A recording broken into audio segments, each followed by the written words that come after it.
ক্ষমতা হারানোর পরও ভার্চুয়াল জগতে প্রভাব ধরে রাখতে মরিয়া হয়ে উঠেছেন আওয়ামী লীগের সাধারণ সম্পাদক ওবায়দুল কাদের। তার বিরুদ্ধে এবার চাঞ্চল্যকর অভিযোগ প্রকাশ করেছে ভারতের অন্যতম গণমাধ্যম নিউজ 18। প্রতিবেদনে দাবি করা হয়েছে টেলিগ্রামে চাঁদাবাজি, অনুমোদনহীন গ্রুপ পরিচালনা এবং রাজনৈতিক কার্যক্রমে অর্থ সংগ্রহের মাধ্যমে গোপনে সক্রিয় রয়েছেন কাদের।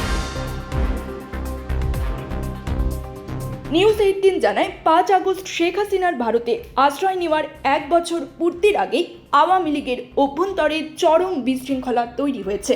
নিষিদ্ধ দলটি এখন ভার্চুয়াল মাধ্যমে নিজেদের সংগঠিত করার চেষ্টা চালালেও সেখানে চলছে অবাধ অর্থ লেনদেন। শেখ হাসিনার উপস্থিতিতে ভার্চুয়াল বৈঠকে কে কথা বলবে সেটিও নির্ধারিত হচ্ছে টাকার বিনিময়ে। এমন বিস্ময়কর তথ্যই দিয়েছে ভারতীয় এই সংবাদ মাধ্যম।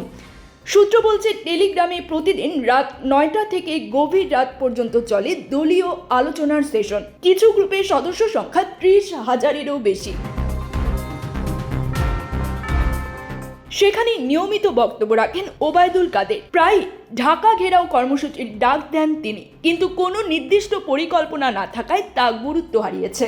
নিউজ 18কে আওয়ামী লীগের এক জ্যেষ্ঠ নেতা জানান, ওবায়দুল কাদের এখন নিজেকে প্রাসঙ্গিক রাখতেই অসংখ্য গ্রুপ চালাচ্ছেন। তিনি দলের শীর্ষ নেতাদের কাছ থেকেও অর্থ নিয়েছেন শেখ হাসিনার সঙ্গে ভার্চুয়াল বৈঠকে সুযোগ পাইয়ে দেওয়ার নামে।